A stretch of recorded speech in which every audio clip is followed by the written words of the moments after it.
नमस्कार, मैं हूं रमेश भट्ट और आज हम पहुंचे हैं माजरी घाट में और एक बहुत ही खास शख्सियत से हम आज आपको मिलाने जा रहे हैं। दरअसल ये तो पूरी दुनिया जानती है कि देवभूमि उत्तराखंड का नौजवान अपनी देश की रक्षा में अपनी जान न्यौछावर करने से नहीं चूकता, लेकिन फौजी जब वापस लौट के आता है रिटायरमेंट के बाद, उसके बाद भी फौज की सेवा की सोचे, ये अपने आप में अद्भुत है, अद्वितीय है। और मैं आज ऐसे ही एक शख्सियत से देवभूमि उत्तराखंड की आपसे मिलाने जा रहा हूँ।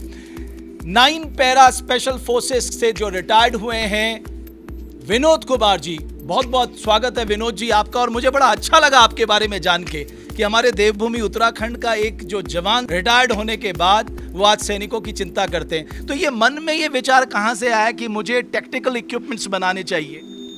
सर्विस करते हुए हम लोगों को इन चीज़ों की ज़रूरत पड़ती थी और हम लोगों ने स्पेशल फोर्सेस में होते हुए उस समय स्पेशल इक्विपमेंट यूज किए हैं जो कि पूरी आर्मी को नहीं मिलते थे उस समय।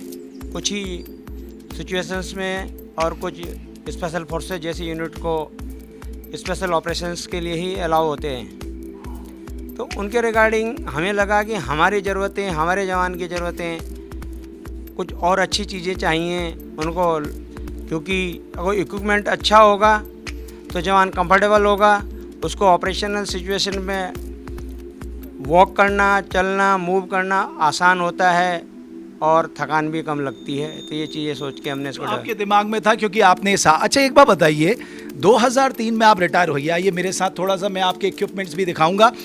2003 में आप रिटायर हुए, तब तो बहुत ज़्यादा पैसे भी नहीं मिलते थे क्योंकि 6 पे कमीशन के बाद ही पैसे बढ़े हैं। तो कितना पैसा था आपके पास जब आपने इसकी शुरुआत की? मैं जब रिटायर्ड आया था तो 4 लाख रुपए में लेकर आया था अब सेना से। अच्छा। तो अप्रोक्स आते ही एक गेट टुगेदर पार्टी की तो 50,000 उसमें लगा, एक बाइक खरीदी तो 50,000 उसमें लगा, तो मेरे पास 3 लाख रुपए ही बचा। अच्छा। तो उसी से मैंने इसकी शुरुआत की है। तो 3 लाख से आपने शुरुआत की? हाँ जी। और मैं बाद में पूछूंगा कि आज आपका टर्नओवर कितना है, ताकि हमारे जो युवा साथी उनको पता लगे कि अगर आप मेहनत करते हैं, अगर आप कुछ इनिशिएट करते हैं तो आपको सफलता ज़रूर मिलती है। अब मैं ये बहुत सारी जैकेट्स यहाँ पर देख रहा हूँ जिसके बारे में मैं नहीं जानता, और मैं चाहता हूँ कि आप आज हमारे दर्शकों के इनके बारे में बताएं कि इनका इस्तेमाल कैसे होता है। टैक्टिकल मैगजीन पाउच है, इसमें हम राइफल की मैगजीन्स कैरी करते हैं जब पहन कर, तो इसमें इस प्रकार हम यहाँ मैगजीन रखते हैं और ये इसमें 6 मैगजीन कैरी कर सकते हैं। अच्छा। और ये इसके साथ साथ जो ये हमने देखा, हम इसको देख रहे हैं, इसमें अभी ये हमारा ग्रेनेड्स कैरी करने के लिए 2 ग्रेनेड्स पॉकेट्स हैं और एक इसमें हम प्लेट, जो बुलेट प्रूफ प्लेट रखने की जगह बनाई गई है, और इसके साथ हमने कुछ जगह इसमें ऐसी दी है पॉकेट्स की कि कुछ और सामान भी कैरी कर सकते हैं। और इसके बैक में हम यहाँ पर एक प्लेट्स और है, उसके बावजूद इसमें मैप कैरी करें या कुछ भी अपनी चीज़ें पंचूज होते हैं उसको कैरी कर सकते हैं। अच्छा। तो आपने ये कई तरह की, मैं देख रहा था यहाँ पर जैकेट्स बनाए हैं, मिलिट्री इक्विपमेंट्स बनाए हैं जिसको हम टैक्टिकल इक्विपमेंट्स कहते हैं। तो क्या ये सब उसी के लिए बनाए गए हैं ताकि लोग कैरी कर सके, यानी जो जवान मोर्चे पे है वो कैरी कर सके अपने साथ? यस, ये इसीलिए बनाए गए हैं, अलग अलग ज़रूरतों के लिए, अलग अलग वेपन्स की रिक्वायरमेंट के रिगार्डिंग ये तैयार किए गए हैं। जैसे मैं इसके बारे में थोड़ा बताइए कि इसमें क्या खास है?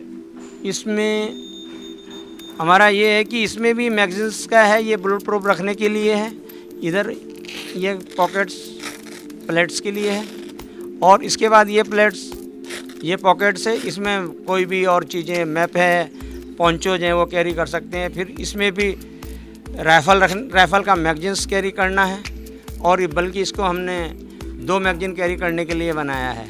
हम आगे भी चलते हैं। हाँ, और ग्रेनेड्स भी हैं। ये जो आपने लगा रखा है यहाँ पर, ये यहाँ पर दिखाइए ज़रा मुझे कि ये क्या, इसमें क्या ख़ास है ये जो आपने लगा रखा है? ये हमारे जो भी टैक्टिकल गियर्स हैं, इसमें प्लेट रखने की जगह भी है। नेक्स्ट ये जो पाउचेज जिसमें पॉकेट्स लगे हुए सभी डिटेचेबल हैं, इसको हम अपनी ज़रूरत के मुताबिक निकाल सकते हैं। ये इसकी एडवांटेज है। ओके, आगे भी चलते हैं। थोड़ा सा इस जैकेट के बारे में भी मैं चाहूँगा कि आप हमें बताएं कि इस जैकेट, आप इस तरफ से आ जाएं, इस जैकेट में क्या ख़ास है? इस जैकेट्स में हम, ये रिवर्स जैकेट है, दोनों तरफ से हम इसको पहन सकते हैं और इसके अंदर हमने पॉलीफिल यूज़ किया है, वो हम रखने के लिए अच्छा। सिंथेटिक होता है। और इसमें जो हमने फैब्रिक यूज़ किया है ये वाटर प्रूफ है, वाटर रिपेलेंट है, सबसे बड़ी बात है ब्रेदेबल फैब्रिक है। अच्छा, एक चीज़ बताइए, क्योंकि देखिए अलग अलग जियोग्राफिकल सिचुएशंस हैं, चाहे बाड़मेर की बात करें, नॉर्थ ईस्ट की बात करें, जम्मू कश्मीर की बात करें, तो उन सब चीज़ों को ध्यान में रखा जाता होगा। बिल्कुल एब्सोल्युटली उनको ध्यान में रखा जाता है। जम्मू कश्मीर में जो हमारे अल्टीट्यूड्स के एरिया हैं, स्नोफॉल्स होता है, उनको ध्यान में रखते हुए किया जाता है, जहाँ पे माइनर डिग्री में टेम्परेचर्स होता है। और नॉर्थ ईस्ट में हमारे यहाँ ज़्यादा बारिश होती है कुछ जगह पे, कुछ सिक्किम के एरियाज हैं जो कि अल्टीट्यूड्स हैं, वहाँ पे बहुत ज़्यादा स्नो पड़ती है, बहुत कोल्ड है, तो उन सारी चीज़ों को ध्यान में रखते हुए तैयार हैं। तो ये इनोवेशंस के पीछे कहाँ से आप लाते हैं कि जो समय की ज़रूरत होती है उस हिसाब से बनाते हैं? मैं खुद एक जवान रहा हूँ और कमांडोज में मैंने सर्विस की है, और मैंने 10 इयर्स का जो पीरियड्स था मैंने वो CI में को निकाला है, counter insurgency area Jammu Kashmir में। तो उसको हम रिमाइंड करते हैं, सोचते हैं कि जब हम ऑपरेशंस में रहते थे तो हमारी क्या ज़रूरतें महसूस होती थी, उनको ध्यान में रखते हुए, और आज जो एडवांस इक्विपमेंट आ रहे हैं उनको भी ध्यान में रखते हुए काम करते हैं। ओके, थोड़ा सा ये बताइए, ठंड के दौर में जब बहुत ठंड पड़ती है तो जब रात को सोना होता है तो तब उसमें जो इस्तेमाल होता है उसके बारे में भी थोड़ा सा हमें जानकारी दीजिए। उसके लिए हमने स्लीपिंग बैग्स बनाए हैं, कुछ जैकेट्स हैं जो अभी हमने पहले देखी थी। इन स्लीपिंग बैग हमारे पे डिफरेंट डिज़ाइन के और कई कैटेगरीज में हैं, वो टेम्परेचर के रिगार्डिंग हम तैयार करते हैं। हम 0 डिग्री से लेकर या 20-25 डिग्री तक के रिगार्डिंग हम तैयार कर रहे हैं इस समय। और ये जो इक्विपमेंट है जो ये हम बाहर से अरेंज करते हैं, ये जमुआर है, ये हाँ। कैराबिनर्स है, ये काहे के लिए इस्तेमाल होते हैं? ये क्लाइंबिंग में होते हैं, इसको कहीं सपोर्ट देना होता है। ये कैराबिनर्स है 13 के क्विंटल के करीब इसमें कैपेसिटी है, ब्रेकिंग स्ट्रेंथ है इसकी। अच्छा। और ये जमुआरें हमारी जब हम क्लाइंबिंग करते हैं या कहीं चढ़ते हैं पहाड़ियों पे या कहीं ऐसी जगह पे और किसी बिल्डिंग के ऊपर, तो इससे रोप होती है, यहाँ से हम रोप डालते हैं इसमें और उसको फिर हाथ से ऊपर सपोर्ट करते हैं, ऊपर को जाती है, नीचे नहीं आती है। ओके, एक लास्ट में वो ज़रूर आपसे पूछना चाहूँगा, स्लीपिंग बैग के बारे में हमने देख लिया, एक्सट्रीम ऑल्टीट्यूड में किस तरह के स्लीपिंग बैग चाहिए, ये एवरेस्ट में किस तरह के स्लीपिंग बैग चाहिए, ये जुलू में किस तरह के स्लीपिंग बैग चाहिए।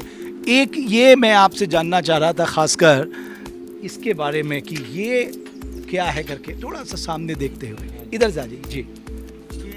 ये भी एक टैक्टिकल बेल्ट है और इसमें मेडिकल किट से लेके और ज़रूरत के सामान जो भी होते हैं वो उसमें डाल के ले आए जा सकते हैं, उस हिसाब से इसको प्रिपेयर किया गया है। ओके, आपने जब 3 लाख से शुरुआत की तो ये सफ़रनामा कहाँ तक पहुँचा? अभी हम वैसे हमने जो मैक्सिमम टारगेट से अपना जो टर्नओवर घुमाया है 3 करोड़ 40 लाख तक ले गए हैं, तो प्रेजेंट में हमारा लास्ट ईयर का जो टर्नओवर है 2 करोड़ 60 लाख का था।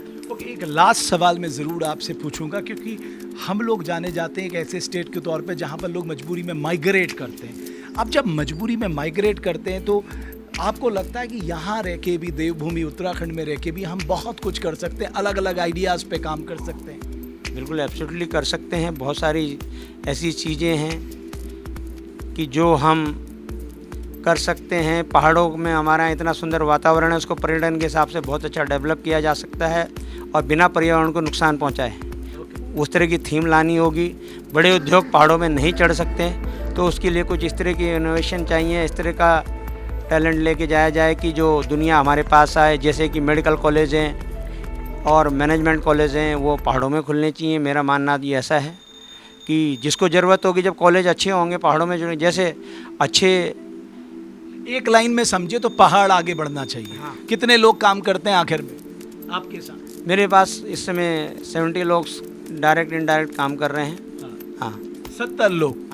तो ये मैं आपको स्टोरी इसलिए भी दिखाना चाहता था कि जिसको हम बोलते हैं एंटरप्रेन्योरशिप स्किल्स, वो आप देखिए कि विनोद कुमार जी को पेंशन तो मिलती थी, हो सकता था कि वो पेंशन से अपना काम चला सकते थे, लेकिन उन्होंने सोचा कुछ नया किया जाए।